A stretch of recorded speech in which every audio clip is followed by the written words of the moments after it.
So this video is all about roof removal and our three options. So what are our options? We have our flap forward, we have our twist, and we have our roof removal out the back. What's our deciding factor on any one of those three? Well, it comes down to manpower and roof size.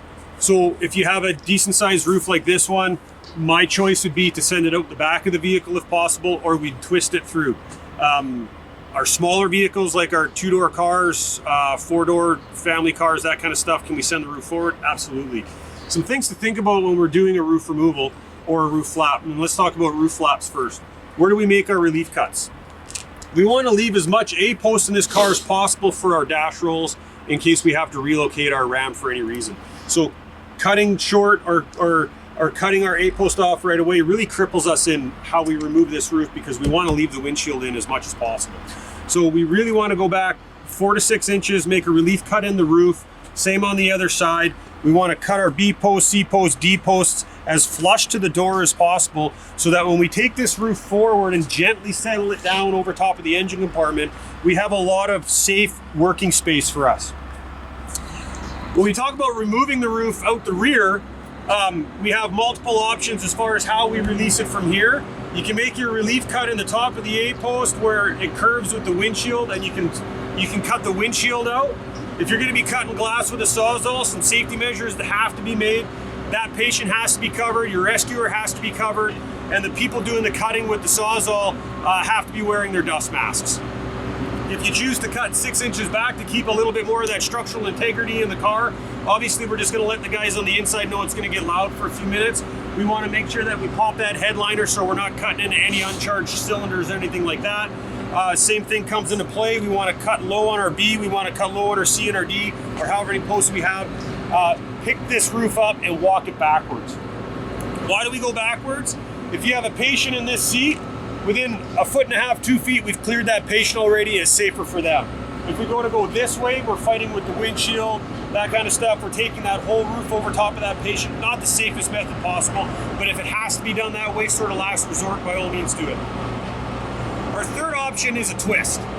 And when we start talking about twist, that comes into play with bigger roofs and short on manpower. So say 3 guys on the rescue truck, you don't have a pumper with you, we got to take this roof off. How do we do that safely? So you simply do the same thing. Either you cut through the top of the windshield, or you give yourself your 4 to 6 inches back and you cut through your roof line. The difference is we're going to twist this roof this way if the patient is sitting in here. And the reason why we want to twist it this way is it's less movement over top of this patient's head. So what we're going to have to do is cut this B-post top and bottom here, cut the C-post top and bottom here, cut your D-post top and bottom here.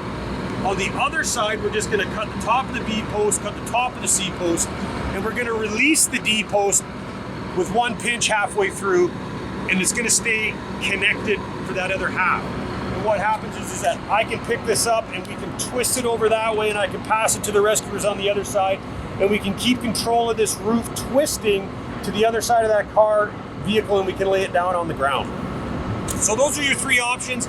Again, what really dictates your options is manpower and size of the roof.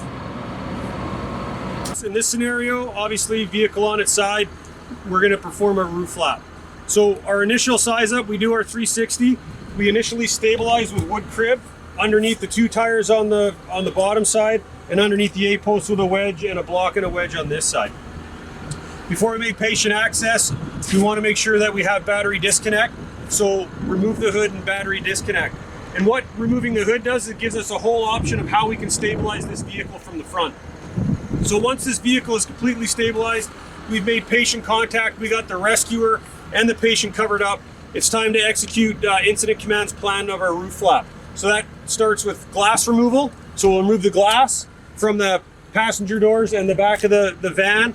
We'll pop our plastic, we'll cut our seat belts, and we'll make our relief cuts through our C-post, our B-post, and our A-post. We're going to leave, in this particular scenario, we're going to leave the hatchback in here and the framework to it to make the back of this van completely solid. So we're going to run a Sawzall down the roof of this car, coming over about 6 or 8 inches for a relief cut. We're going to cut through the A-post with our cutters, and one of the few times that we want to manage glass, we're going to have a rescuer with a dust mask on, run a Sawzall all the way around this windshield and completely take this window out. We'll make a relief cut parallel with the sunroof as far as our cutters will go in, and we'll flat this roof down to the ground, and we'll be able to extricate our patient.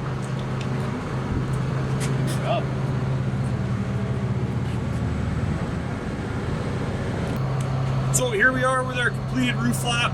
The techniques we used, we went over earlier, but it's obviously very visual here.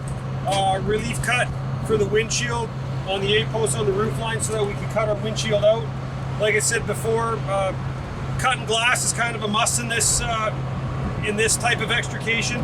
We would have to cut straight down here to do the roof flap, so I would recommend cutting all the glass out so you have more access to your patient.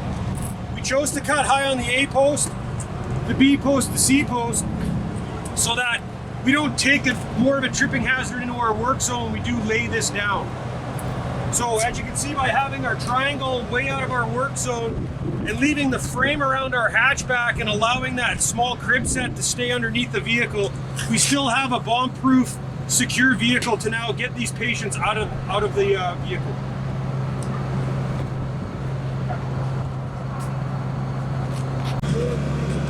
So guys, in this video, we're going to do a roof twist. This comes into play when you have 2 guys or 3 guys and you can't physically have 2 guys on each side and take this roof backwards, or you can't send this roof forward because it's too big to go forward. So what we're going to do is, we're going to, on this D-post on this side, we're only going to cut halfway through and leave it. We're going to completely sever this D-post, this C-post, and we're going to cut out this B-post. We're going to run our Sawzall from A-post to A-post in the windshield, and we're going to release on the other side our B-post flush with the door, our C-post flush with the door. And what we'll be able to do is, one guy will be able to hand this roof off to 2 guys on that other side. They'll be able to walk it over. It'll still be attached in that far corner, and we'll be able to set it on the ground.